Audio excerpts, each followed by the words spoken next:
Are electric pickup trucks going away? Are they dead completely? Well, this is what we have to talk about today because there's been some interesting headlines in the news recently. Yeah, and I think there's really kind of still two camps. Yeah. And actually, pickup truck manufacturers in the United States are still kind of approaching both spectrums, right? There's a lot of still electrified vehicles being manufactured and designed, but there's also a second gigantic volume of pickup trucks, which are primarily just gas and diesel powered. Yeah, and then there's also the category of trucks that are plug-in hybrids or regular hybrids, which might be the best of both worlds. And it seems that there are some vehicles that companies are moving away from, canceling plans for all-electric vehicles, including in the truck space. And the most interesting that we've seen this week, or really any time recently, is that apparently it looks like there were plans for an HD Ram truck that was going to be electric as early as 2027, which wouldn't have been that long around the corner. Now it appears that truck has been canceled. Yeah, no more happening. So this is kind of our jumping point for this TFL Talking Trucks podcast. And so let's discuss this in a little bit more detail. And I also want to look at some of the comments we got from you guys who read tfltruck.com and also, comment on our videos. And we appreciate that very much. Yeah, obviously. Absolutely. So this is something that Andre covered a little bit already on the website.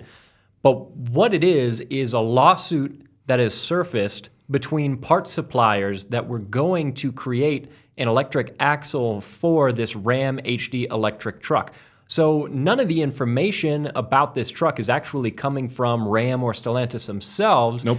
Rather, it's coming from this lawsuit. Yeah, exactly. And also this week, this is like the last week of April, first week of May, there's also ACT Expo, which is Advanced Technology Expo for trucks in California.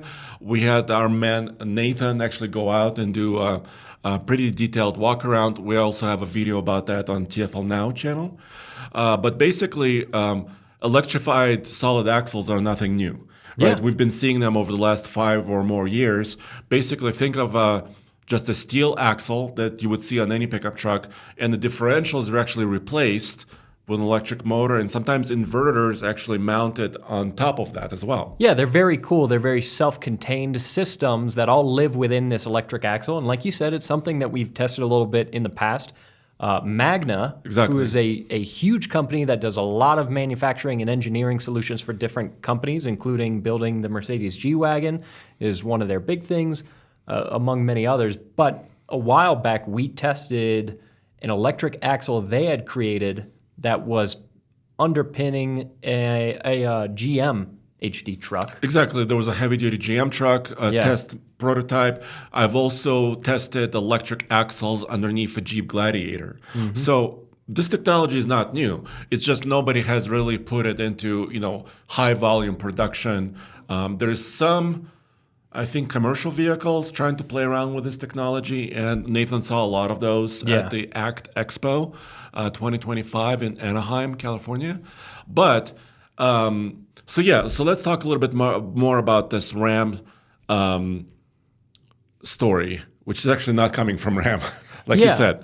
But I used a little bit of AI to create a few images because I kind of like once in a while to play around with some of those tools and get some renderings going. Yeah, and see maybe what something could look like. And the renderings that you made, I wouldn't mind if they turned into actual trucks because they look really good. Yeah, it's pretty cool. So this is not coming from Ram. Please don't misunderstand it. This is not a Ram design. This is just a rendering created by some AI tools. And a couple of different versions of this. And, a couple of years ago, Roman and I were at CES, Consumer Electronics Show in Las Vegas.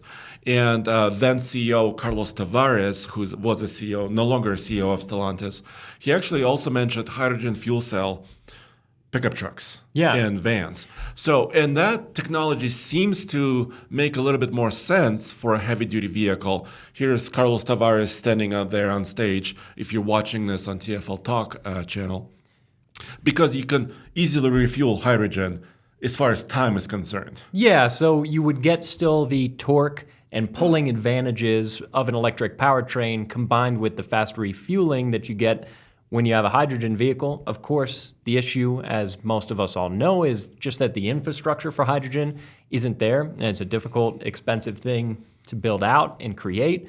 So that's part of the reason that it hasn't caught on. There's a couple stations in California, but that's about it. Yeah, and also producing hydrogen itself can be an issue. Yeah, as well. absolutely. Actually getting hydrogen generated in the first place, because it also takes energy to do that. Yeah. But there's also a couple of different projects.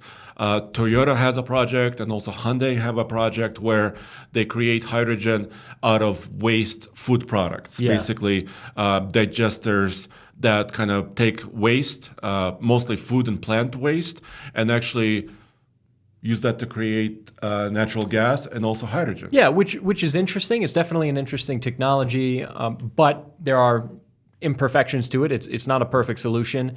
That being said, it is something that former CEO of Stellantis, Carlos Tavares, expressed interest in creating an HD truck that had a hybrid electric powertrain, a hydrogen electric powertrain. Yeah. However, the truck that appears to have been canceled, there's nothing that we can pull from this lawsuit that's existing that tells us that this truck was going to be a hydrogen vehicle. No, nothing. But what the lawsuit is about is there's a company called Valeo that's suing another company, American Axle. So Stellantis is not actually involved directly in this lawsuit.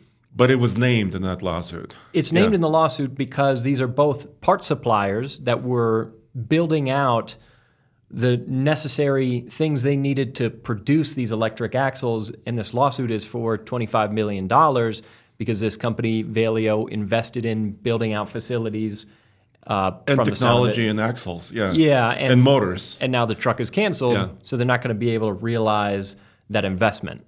Exactly. So I also wanted to see what some of the comments were saying. So Cole, if you could pull up a couple of comments, because I kind of want to see what is the audience, what are you guys thinking? Like, are you guys bummed? Or I think most of the comments said, thank goodness. Yeah. In general, people were not too upset to see that there's not going to be an electric HD truck. Yeah. Understandably, HD trucks are primarily used for pulling trailers. That's kind of the biggest perk. And pulling a trailer with an EV over long distances, which is, again, what a lot of electric trucks or what a lot of HD trucks do, is not very effective with an electric truck. Exactly. And like we said, recharging times can be high, long waits for recharging, and hydrogen infrastructure is not there. Yeah. Period. So I think a lot of the comments that you guys, for example, Toy Crusher and Jay and several other people in our comment section on the website, I think the common sentiment is we're not quite there yet. Like if batteries were lighter, a little bit more cheaply available, because let's face it, all these technologies are expensive. Yeah. Like if you look at some of the semi trucks that are produced with hydrogen power plants, those are like double or triple the price of a diesel truck. So there's a lot of barriers to actually creating a heavy-duty electric truck. However, at the ACT Expo, there was something pretty cool. It's called the Revolt hybrid semi-truck. And this is a series hybrid system that uses a diesel engine to supply power for an electric drive motor system. And that's a really cool combination because you still get the perks of being able to go to a station, fill up with diesel, and head off on your way. But you also get the advantages of an electric powertrain like regeneration, where you're bringing energy back into the system while slowing your rig down. And you get the power and immediate available torque of an electric powertrain. So this truck has some pretty impressive stats. Exactly. And I think Cole is pulling up a couple of images. There's one image of kind of a little bit more traditional, streamlined semi-truck that you could see on the highway every day now. Yeah. But Cole, if you scroll up and go to news section, all the way on the right there, there's another image. If you could zoom in a little bit lower, there's a blue classic Peterbilt. Yeah. You might have to zoom in on that page. So this truck looks traditional, square nose, basically like a 379 model Peterbilt with dual stacks, with exhaust stacks pointing upwards, but it's actually hiding a hybrid powertrain underneath. Sorry. And I think Revolt was just trying to show, hey, we could have any truck be powered by this system. Yeah, and granted, having basically two powertrains, both a diesel engine to supply power and an electric powertrain, and a battery to supply power to the electric portion of that powertrain would be an expensive solution, but it's one that could give you a couple potential advantages. For one, Revolt is talking about a torque figure like 3,500 pound-feet of torque, which is a really solid number. Again, we talked about regeneration. There's also some different city applications where if you're in a particular city that requires you to be in a no emissions or maybe quiet mode or a quiet mode, yeah, then you could use that around the city. And then when you get back onto the highway, switch back on the diesel generator and go. So, and also just fuel economy in general. That's going to affect the bottom line for truckers that are hauling cross country if they can do that more efficiently. So a couple potential big advantages of a powertrain like this. But once again, I think we could reasonably expect that something like this is going to be on the pricey side. Exactly. And I think the only way this could make sense if there's a large fleet, like a large company like, I don't know, Walmart or Target or Amazon that buy, dozens or hundreds of vehicles. Yeah. It could make sense for them because they can spread the cost around their fleet and also save on fuel, right? Yeah. Because that's the whole thing. I mean, you're not using as much diesel as you would otherwise. Yeah, and people may wonder too about the longevity of the electric portion of the powertrain because obviously semi-trucks do massive mileage over their lifetimes. And from the automotive side of things in general, we've actually seen really good longevity with a lot of EV powertrains, including the batteries. A lot of people talk about huge concerns with battery packs that, in 10 years you're going to have to replace it and it's going to cost $40,000.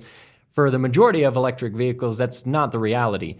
First generation Nissan Leafs and still current Nissan Leafs have air-cooled batteries, so especially in really hot climates, they struggled from premature battery degradation. And that doesn't really impact the majority of other EVs. There's plenty of EVs that we see out there with a couple 100,000 miles plus that still have 80-90% of their battery capacity. So these liquid-cooled batteries on more high-end vehicles can actually last a pretty long time, which means that a powertrain like this in a truck like that could actually do pretty well. Exactly. And as long as, there's more testing, and as the time goes on, this will continue to improve. But I think some of the benefits are, like we mentioned, fuel savings there, but also, for example, speed. You mentioned massive torque and horsepower of electric motors. Well, when we see trucks in the Rocky Mountains and they're moving at 30 miles an hour, because that's kind of the speed of climbing. And air density. And air density for diesel engines, loaded with up to 80,000 pounds. But an electric motor can actually do that maybe at 50 or 60 miles an hour. Yeah. So you could save some time actually climbing over mountains and delivering your freight. And there's also plenty of times that we see loaded up semi-trucks going back down from the tunnel. And at the same speeds. And their brakes are smoking. And having some of the regeneration could potentially help you with slowing that load down as well. When we've done Ike gauntlets with obviously non-commercial trucks, but electric trucks nonetheless, towing a decent amount of weight, it tends to be a really easy time on the downhill. Exactly, because you can go a little bit faster because those electric motors become generators, basically. Yeah. Plus, you're getting energy out of it. So again, that's amazing. It's a potentially really cool technology. Is it going to be for everyone? Is it going to be the most affordable thing on the planet? Probably not. There's always going to be downsides to any solution, but still something that could be pretty cool. Exactly. So I think the answer is, I think what we're seeing based on the latest information that we have is that your heavy-duty pickup, be it Ford, GM, or Ram, will continue to be gas V8 and diesel powered. Yeah. For a foreseeable future. We're talking about 2, 3, 4, 5 years into the future. This seems to be the norm. Yeah. For now. Absolutely. I think that for quite a good amount of time to come, we're still going to be seeing combustion trucks. There might be a mild hybrid sprinkled here and there, but we have no information to suggest this right now. So that's kind of where the heavy duty trucks are. They're going to continue to have big V8 gasoline engines. And diesels. Also diesels and also fancy transmissions. 10-speed transmissions are now the norm, it seems like, or 8 to 10 speeds. So that's where we're going to continue to see that. I also want to switch up and go into kind of rapid fire news section. Maybe we could go here first because there are several people asking us what's happening with either the Sierra EV or the Silverado EV. Yes, and this is going to be the last topic for today's podcast about EV trucks. Yes, so calm down, please. So don't worry, there's a lot of combustion and solid axles coming. Because we have a lot of project talk. We want to talk about some of our projects, which are not electric. No, absolutely not. Yeah. So Sierra EV AT4, also the Silverado, the Trail Boss version of it. Yeah. Some interesting things like a 2-inch lift, 35-inch tires, and sounds like they're going to have some off-road modes. Yeah, very fancy control systems, software control systems that control these trucks. But I've yet to hear mention of mechanical lockers. And we've done quite a bit of testing with the Hummer EV in some different configurations, including a tri-motor setup that has both a virtual locker for the 2 separate electric motors that are on one end of the truck, but a mechanical locker for the single electric motor in the front. And the virtual locker on that tri-motor Hummer EV in our testing did very little, but the mechanical locker did quite a lot. So it would be great with a dual motor Sierra EV AT4 to be able to have some actual mechanical lockers. But it doesn't sound like and I think we're going to learn there. more just within a couple months. So please stay tuned. Yeah. Within about a month or two, these trucks are going into production, actually. And this is one of the main questions, is GM walking away from those trucks, or are they still continuing to build them? And the answer, at least right now, the answer we're seeing right now is that the Sierra EV lineup is going to grow. The AT4 and elevation trim levels will show up this summer. And also Silverado Trail Boss and also LT trucks. We already tested the LT truck, which is kind of a mid-range. And the Silverado EV Trail Boss is also going to show up this summer. So that's the latest we have from GM. Yeah, and these trucks are not going to be inexpensive. I've seen prices on them around $80,000. Yeah, 80 to 81. That's what we've seen. Yeah. So I would want for that price to see at least one mechanical locker. At least one mechanical locker. Yeah, but it would be cool if they could do a Sierra EV AT4X and have 2 lockers. With DSSV shocks, right? Yeah. With those fancy shocks, that would be sweet. It would make it more expensive, but it would be very capable, I think. For sure. Yeah. Now, moving on from the electric stuff. Completely, let's switch gears. On our combustion powertrain. Yes, manual. Something pretty interesting. So, in our last podcast, we were talking a little bit about smaller Ram trucks. We were talking about a Ram midsize, of course. So Cole, we're not talking about big metal. We're going to talk a little bit more about small metal. Small metal. So if you can go back to our website, tfltruck.com, we're talking about the Ram Rampage. Yeah. And you and I have mentioned this before because we're kind of tired of wishing for a Rampage to come. Right. And tired of wishing for the Dakota, too. Yes. But just a couple days ago, there was additional news that Ram or Stellantis filed a U.S. patent for design elements of the Rampage. Yeah, and it just makes sense because compact trucks are pretty popular over here. The Maverick has been a really big seller, and this Ram Rampage in other markets already exists. Yeah, it's on sale in Brazil as we speak and some other markets around the world. There's a challenge, though. So several hurdles that Ram would have to cross because right now the Ram Rampage is built in Brazil. So it's a pickup truck. So there could be a lot of tariffs and chicken tax and whatnot. I mean, there's a lot of tariff situation for the Rampage. So I don't know if they could actually build it where it's being America. Built currently. Or move production, right? Yeah. So they could maybe move production. That would take them at least a year or two at the very fastest. And it would be a huge financial investment, but it would make sense as well if they also updated the design of the Rampage for the American market to keep it competitive. But look at this. If you could go back to the tailgate shot, Cole. Or the taillights? Yeah, the taillights. What is up with the taillight? It looks like an American flag. It's pretty nice. I like it. That would be really cool. They should do those taillights across the board on every Ram. Yeah, I like that idea. Every Ram should have that. That's a good idea. Why not? I can't think of a single reason why not. So I know a lot of you have been asking about this. Where's the Ram Rampage? Why can't we have a small truck? Why can't we have a Dakota? Right, Dakota is a different story because it probably will be a body on frame type For sure. mid-size vehicle. It'd be very different from this Rampage, but there's no reason why we can't have both. Exactly. And so it looks like maybe Ram is slowly, it's going to take time, right? If they need to move production. It's not going to happen next year. No, it could take some time, at least a year, potentially, maybe 2, maybe more.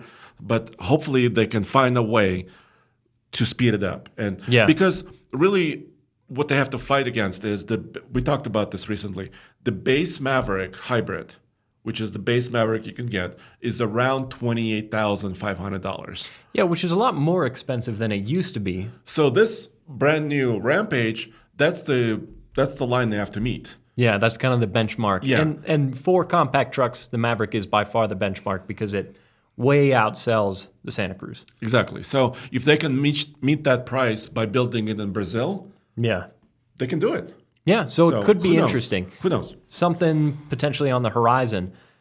Now, something else interesting. The last podcast we had, we were talking a little bit about the insurance on your Buhanka, the real one, not this one. Yeah. So summer is upon us, almost. This is spring. And we're talking about projects. You're working on your Land Rover Discovery. Yeah, wrapping it up. Yeah, so I cannot wait to see you drive it into the sunset, Me neither, man. On the highway. Can't wait. Can't keep waiting. But the Buhanka, last episode on the podcast, I mentioned that I was struggling with the insurance on my four-wheel drive UAZ van. I got it. Yeah, so somehow I worked it out with Haggerty. Everything is good. The insurance is settled. So now it's just a matter of me getting the exhaust system put on it. Exactly. Also, Cole, can you show the tires? Actually, I just got, thanks to our friends at Firestone. Yeah. I just got really, really sweet destination MT tires. So you can see them right there. They're still not on the van, but I'm gonna be putting them on tomorrow with David. So David, of course, is one of our friends who we've done several videos with.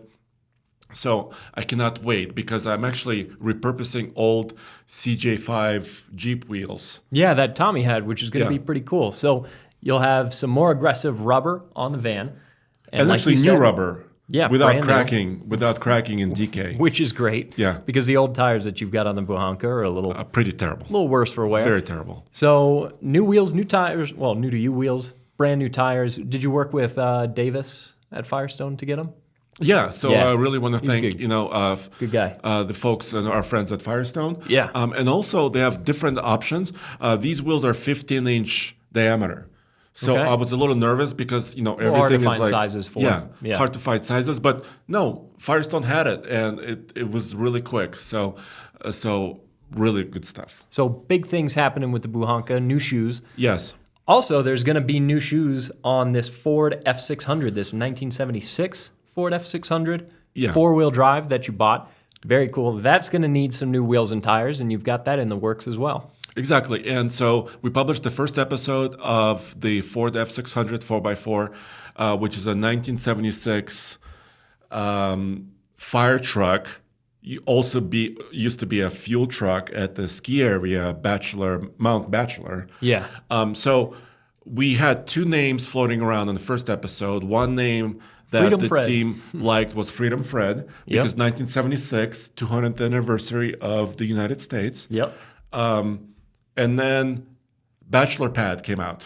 Right. Because it says Mount Bachelor on the door of this truck. And David was there. And David, of course, does what David does. And he said, why don't I build a bed and a camper? Yeah, and so for one, a camper on the back of it would be really cool. Yeah.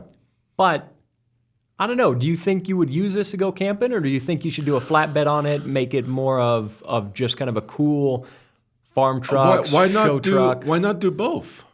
Yeah, I guess if you have a camper that you could take on and off, that'd be pretty cool. So I think the idea is, so first of all, David is an amazing builder. Yeah. He builds with wood. Can build anything. He builds with metal, steel. He even learned how to weld aluminum when we were working on the Buhanka project. He rewelded part of the... Is there aluminum on the Buhanka? The radiator.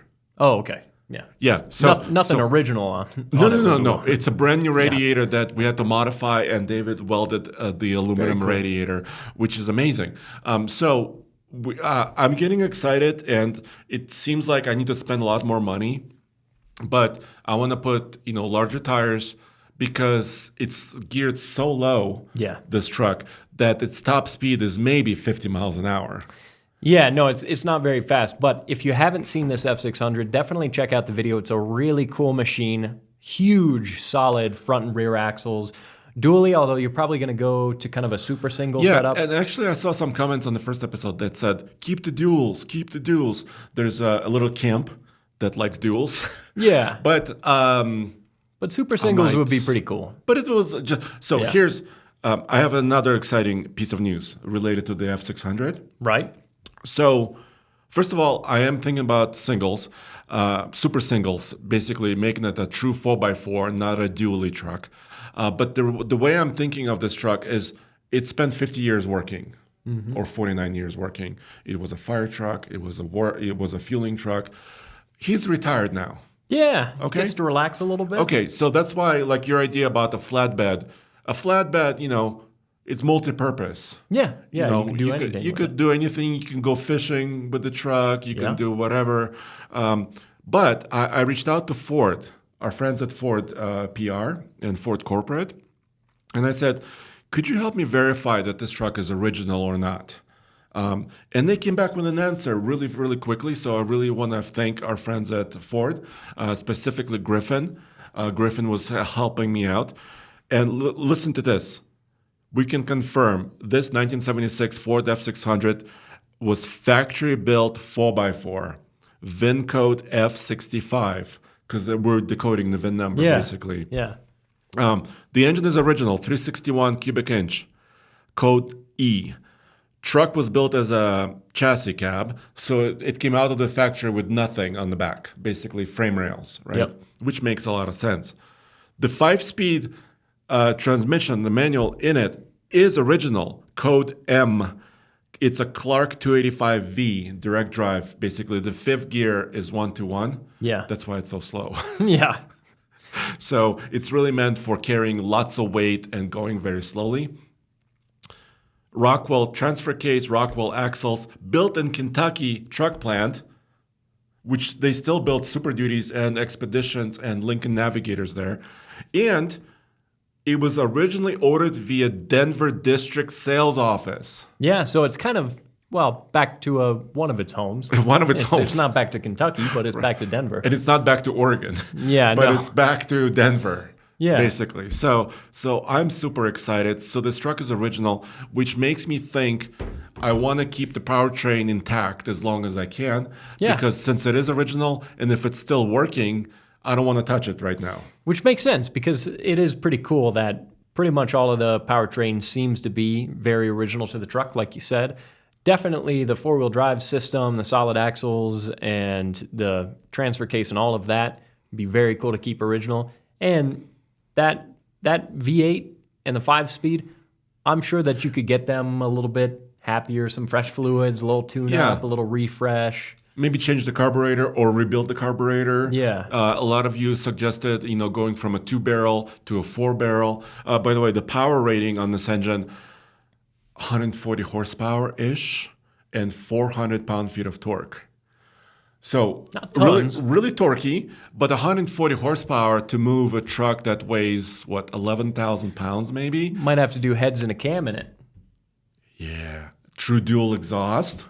That'd be pretty cool. It already sounds good. Well, it has no mufflers almost. I mean, it has a cherry bomb. Yeah, it's got cherry bombs under it, which is awesome. It already sounds good, but maybe heads in a cam, make it really sing. That could be pretty cool. Get you a couple more mile per hour going down the road. Should we continue with projects? Yeah, let's continue with project because, I mean, There's a couple other bits of news that we'll talk about. let's talk about David's project. This is another really cool machine. David is calling it Helen, named after the person who had the cab of this truck beforehand. Exactly. But what he's building is an off-road wrecker, so the kind of thing that you'll see on a lot of popular YouTube channels, and David isn't doing this so much as a YouTube thing, but just because it's something he wants to do. He's very passionate about it. And it's a really cool combination. For one, that square body cab is awesome. Super cool. Yeah, it's a Chevy square body. I forget which year. Did he tell you yesterday? Or No, I don't think it's remember early what 70s. year the body is. It's early 70s, I want to say.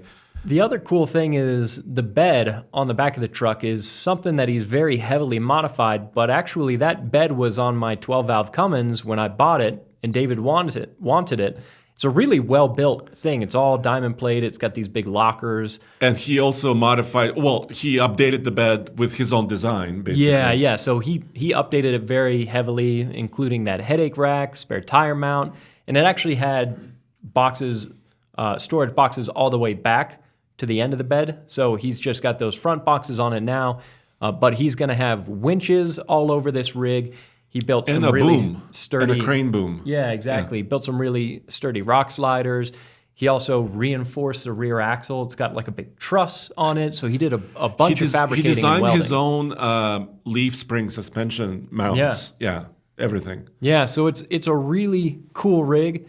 And just recently, we got him a set of some BFG 37-inch tires for it. KM3, so the latest mud terrain tire from BFG. And actually, being a 37-inch by 12.5 wide, it looks kind of small in this truck. Yeah, Would you agree? I think that it looks or proportional, decently sized. And if you're listening, I guess you'll just have to take our word for it. But David is building himself a really cool truck here, one that he's very excited about. He even went through this whole powertrain, rebuilt the motor. It's a big block. Yeah, it's a 454. He's done a lot of work to this, and it's turned out really cool. Yeah, and there will be a separate video with this truck, about this truck, coming up shortly. I think we could do a couple different things. We could take it off-road. Yeah. Because David wants to exercise this truck and actually put it to some use. And also, like you and Tommy could review it maybe on the Classics channel as well. Yeah. Because there's a lot of cool stuff happening with this truck. Yeah, David is a really creative and talented guy. He's able to build just about anything, like we said. And this is, as far as something on wheels, this is maybe the most extensive and coolest thing that he's put his talents towards yet. Yes, and I think it has like 7 winches. Yeah. So that's the whole trend, right? I know David, he enjoys watching like Matt's Recovery, Off-Road Recovery channels, and some other channels. But 7, I want to see all those working. All at the same time? That'd be cool. All at the same time. Well, because 2 winches are actually operate the boom. Yeah. So there's a winch that operates the raising and lowering of the boom, and the other one operates the rope inside the boom. Right. That actually lifts something up. Yeah. So those are 2 of the 7 winches, I believe. Yeah. So it's a really cool project. Pretty crazy. We also have another really cool project that's none of our personal vehicles, but one that belongs to the company. And this is a Deuce from Boyce, who is one of the big companies responsible for bobbing Deuces and building them out. So there's a lot of different options that you can spec. Paint colors, AC. They've got a lot of different Deuces to choose from. And different bed options, all that stuff. And the one that we're having them build for us is going to look eventually kind of like this that's pictured. Yeah, it's military green with black accents and also these ginormous tires, basically 46-inch tires. So cool. Mounted on custom wheels. And we have a couple pictures, I think, Cole, from our truck. This is our exact truck going into the paint booth and actually getting some paint on it. So very soon, this truck is going to be in our possession. We're going to have to get it from Salt Lake City, right? Yeah, exactly. It's near Salt Lake City, and this is Boyce Equipment once again, who is building it for us. All of a sudden, we went from no big trucks to potentially two big trucks all at the same time. F600 and the Deuce, which Yeah. is not a bad thing. Exactly. So I think this 2025 will be the year of the big truck. Yeah, I like to hear that. That's a good year to be a part of. Yeah. So this is good. This Bob Deuce and a half also have a front winch. Yeah. But this is a very heavy duty one, like a 16,500. And the plan is to drive that truck from Salt Lake here to Colorado because we don't have a trailer. Via Moab. We don't have a trailer nearly big enough No. for it No. yet. Maybe someday. But we're driving it here via Moab, Utah. Yeah, because we got to have make a to. stop We in have to. Moab Come on. and make all the rocks in Moab look small. Yes. That's the goal. So, But also, I understand this is also not a high-speed machine. no. So this is not. By the way, the axles, the Rockwell axles underneath this Bob Deuce and a half, are the same axles that are underneath my Ford. Which is pretty cool. So Yes. you're going to have to put them head to head. Not identical, by the way. They're designed a little bit differently because Yeah. the military axles were actually turned on their side, so to speak. So the pumpkin is facing the ground, Right. and the drive portion is on top Interesting. for better clearance, right? Yeah. Because military trucks are meant to go where there are no roads, basically, just go completely off the beaten path. And who knows, maybe someday we'll be able to get our buddy Jay Couch and one of his Unimogs out. Ooh, We could do Deuce Jay, versus Jay, Unimog. are you listening? I hope he's listening. Yeah, he might He's be. busy. He's busy. Yeah, that would be really cool to have Deuce versus Unimog Versus Ford. versus F600. Yeah. Yeah. Now, stay tuned for that. I really want to make that happen. That would be a huge video. So that would be sweet. I think that would actually do really well. Yeah. He also has more stuff than Unimogs. Like you and I saw, there's a MAN. There's a man truck there. He's got 8x8s, 10x10s. He's got a 5-ton version of the Deuce and a half. Yeah, he's got some big trucks. Yeah, so a considerably bigger version of the Deuce than what we've got. A lot of cool stuff. You know what they say about fish in the ocean? There's always the bigger fish. Yeah. Yeah. And Jay Couch is that bigger fish. He's got some big trucks. Yeah. You mentioned 10 by 10s. Exactly. I don't think it gets a whole lot bigger than that. No. So a little bit more news. Some news from GM. Yeah. Couple spotted prototypes of the Silverado and the Sierra 1500, both of which had dual exhaust. Exactly. Which is a good sign. Maybe Cole can look it up just via Google. 2027. Some people are referring them as Chevy Silverado 1500 trucks. And there's a couple of good things. First of all, we see prototypes.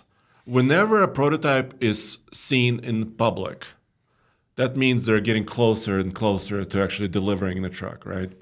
And actually putting it into production. And a lot of these prototypes, I don't know if we can see the rear view of one of these, but they have very visible dual exhaust systems on these puppies. Yeah, which is good news because it means obviously they're still keeping around some gas powertrains, likely going to be still V8. Yeah, because the 6th generation V8 Yeah. has been rumored for many, many years already. And once again, it's one of those topics like the Rampage, where we've talked about it several times, but we still haven't seen any fruits Yeah. of this labor. So I'm quite excited. But on the flip side, so this truck is supposed to come out next year. So not this calendar year, but 2026 is a 2027 model potentially. That's the current rumor. And we still don't know what it looks like. There's a lot of renderings about what it looks like, but we still don't have the true information about it. But GM is currently struggling with a little bit of reliability on their V8. Yeah, there's been that shadow cast by the 6.2 liter V8 in which about 877,000 Which vehicles. is a lot of vehicles. Could- And we have a story about it, Cole, on our site. Yeah, as well. it affects as much as 877,000 vehicles. And the issues that the 6.2 V8s are having are bottom end issues. So connecting rod, crankshaft failures, with as little as we've seen stories of ones with 4 miles having a connecting rod go and the whole engine having to be replaced.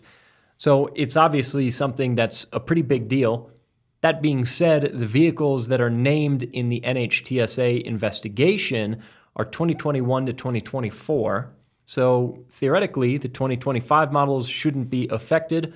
And if going forwards, we're having entire new generations of the engine, then hopefully that would be something that would be one of the primary things for them to address. Exactly. And I know they're watching this like a hawk. And Yeah. so the current solution, and actually one of my neighbors, Tim, actually called me. He owns one of the trucks affected. Or included in this particular recall. By the way, there was also a stop sale. So any 2024 vehicles with the 6.2 liter V8 that were sitting on dealer lots had to be checked before being sold. And one of the solutions right now is to change the oil. Yeah. And I think the filter and With a heavier oil. with a heavier oil, 0W40 instead of a 020. 020. Yeah. Yeah. So we'll have to watch this space. It's kind of a bummer because GM, I mean, you're using a GM motor, not the same year, obviously. No, I got a 2007 6-liter LS2 from a C6 Corvette in my Land Rover. And I'm using a 2003 4.8 liter LS Yeah, so ours are V8 much older. in my Buhanka project. But Chevy and V8 engines, it's like peanut butter and jelly. It's Absolutely. like, Cracker Jack and baseball. Yeah, and generally, GM V8s have had a good reputation for a long time. This is a little bit of a... Like you said, it's a shadow. Yeah, But, a little yeah. bit of a bad mark on that history. So it'll be interesting to see if going forward, if they rebrand the more premium V8 option, either change up the displacement a little bit or just give it a different name, because at this point, this issue has been extensive enough that it might take some rebranding and definitely some re-engineering for people to be confident in this engine again, or whatever it turns into. Because if it continues to be called the 6.2, even if they've fixed the issue down the line, people might be hesitant, especially to spend extra money on it. And I know we're talking about GM here only, but every truck has been recalled in recent, and actually every vehicle. Yeah, there's ever been a made, lot of recalls. has been recalled. And this particular engine, the 6.2 V8, it's pretty high strung for what it was, for what it is, because it's combining, it's kind of a premium engine, so it requires premium fuel to make the power numbers that it makes. It also uses a very fancy cylinder deactivation system, the DFM, Dynamic Fuel Management. It has, I don't know, it's got a 10-speed behind it now, but it wants to make the best fuel efficiency possible because that's the regulations, right? The regulations are pushing these vehicles to be the most efficient and the cleanest burning as possible, while still delivering the premium quality and also performance of those engines. So this engine is trying to do a lot, but a lot of people may not realize it needs premium fuel, like high octane fuels. Yeah. Maybe some people are putting, lesser fuels into it. So there's a lot of things could be happening with this engine. And it's hard to say. I think if these engines are having failures at as little as 4 miles, then it would be hard to put the responsibility of that on the owner, on anyone but the manufacturer. So hopefully something that gets addressed beyond just running a different viscosity oil and inspecting the bottom ends on these trucks. You know what it sounds like? It sounds the metal composition of the internal parts. Yeah. So I know manufacturers, continue to play around, what type of steel alloy or what material can we use here, aluminum blocks, not aluminum blocks, compact graphite blocks or whatever. I mean, they continuously play around with materials, and maybe this material was bad. I mean, I don't know. I mean, we don't know what I would what's happening imagine here. that'll be one of the things that we see in the next generation of these V8s is improvements there. And again, who knows? Maybe they'll find a way to rebrand it a little bit to separate it even more so from these engines that have developed not a good reputation. And also, we love V8s. Yeah. We we want V8s to stick around, that's for sure. Yeah, you and I did a story recently where there's a rumor about the Hemi V8 coming back. Yeah, I mean, which there's a would be lot. awesome. There's a lot of goodness because we like hearing those engines. They offer good performance. We talked about with the right transmission, they can be just as efficient as a V6. Yeah, in many aspects. Downsized 6-cylinder turbo engines have perks, have advantages, but they're not necessarily any or much more efficient than a naturally aspirated V8. And we love V8s in pickup trucks. So if they can stick around and still get the fuel economy they need to exist and be reasonable things to buy and own and drive every day in this day and age, then that would be spectacular. So Exactly. Let's see the Hemi come back. Let's see them improve these V8s in the GM trucks. Who knows? Maybe even Ford will get back on the V8 train like GM. Exactly. We'll have to wait and see. Yeah. So I think we answered the question we asked in the very beginning. I think heavy duty trucks will continue to be internal combustion for a very long time, but there's still a lot of excitement about small trucks and V8s as well. Could you imagine if Ford put a V8 in the full-size Bronco? That would be a huge problem for me. Financially. It could ruin you. It could very well might. It could ruin you. Yeah, I don't think that's going to happen, but if they did, well. The Bronco engine bay currently houses twin-turbo V6s as one of the options. So it's not out of the question that a V8 could fit, but it's kind of tight. That 5-liter Coyote, that's a pretty small footprint engine. It's a compact Come engine. on, it's got to be possible. All right. Who do we have to talk to about that? I think Jim Farley. Okay. But Jim Farley is an enthusiast. I mean, he races Ford GTs. Yeah. So he understands this. I don't even need it to be supercharged. It doesn't have to be... Doesn't have to be the Raptor R engine. It doesn't have to be a GT500 or anything. Just a bog standard 5-liter Coyote in a Bronco. We're not asking for much, are we? Yeah, come on, guys. Alrighty. All right. Well, thanks for joining us on another episode. We'll see you next week.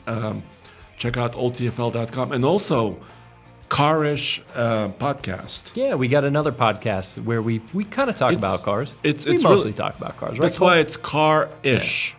Carish. And I love listening to Carish because you guys have fun.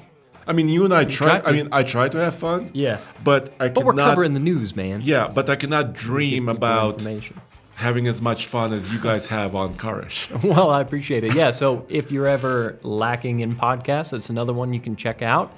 That's all for this week, and we'll see you next week. Thanks.